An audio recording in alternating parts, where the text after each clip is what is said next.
Velkommen til Climate. I denne her video vil jeg vise jer, hvordan I som virksomhed kommer ordentligt i gang på platformen. Det første I skal gøre, det er blot at tilføje virksomhedens CVR-nummer, så trækker systemet relevant data om antal medarbejdere osv. Dernæst tilføjer I det regnskabsprogram, som I bruger. I dette eksempel der bruger vi Economic, men I kan tilføje de fleste store programmer.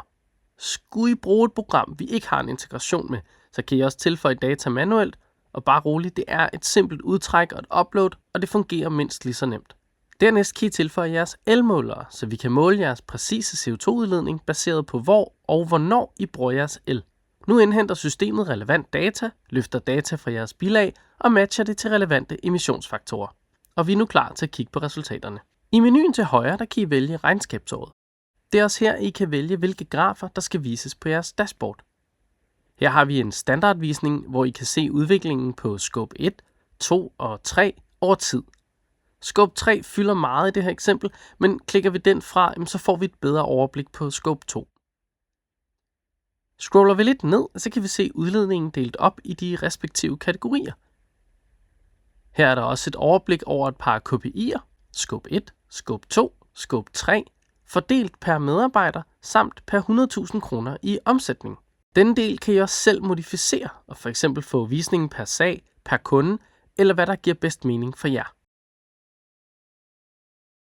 Det hele er også delt op på den enkelte leverandør.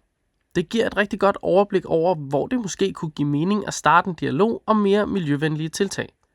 I det her eksempel er der mange underleverandører, men vi kan se, at der er en klar overvægt hos de 5 øverste.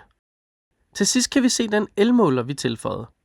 Vi får et overblik over det samlede forbrug, men vi kan også se forbruget delt ud på den enkelte elmåler.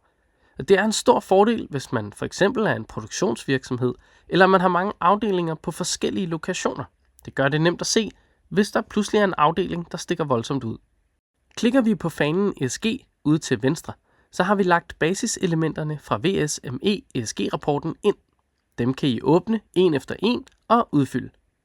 I toppen er der en kort guide, der også fortæller om, hvorvidt det er et krav eller ej at udfylde denne del. Svarer man på spørgsmålet, så kan man nemt se, at feltet nu er fuldført, og procesbaren i toppen har bevæget sig. Til sidst skal vi selvfølgelig præsentere vores data flot. Opret en ny rapport, vælg regnskabsåret og giv den et navn. Her har vi gjort nogle skabeloner tilgængelige, så det bliver så nemt for jer som overhovedet muligt. Teksterne guider dig til en opsætning, og i rapporten kan vi nu se alt den data, vi også har på vores dashboard. I kan designe udseendet præcis som I har lyst. Der kan vises andre grafer, de kan rykkes rundt som I vil, og der kan tilføjes den tekst, I har brug for.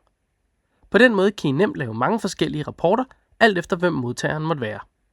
Jeg håber videoen her gav jer en kort indføring i, hvordan I bruger systemet. Nu skulle I i hvert fald meget gerne være klar til at lave nogle ESG-rapporter. Skulle I alligevel sidde tilbage med nogle spørgsmål nu, så tøv endelig ikke med at ringe til os.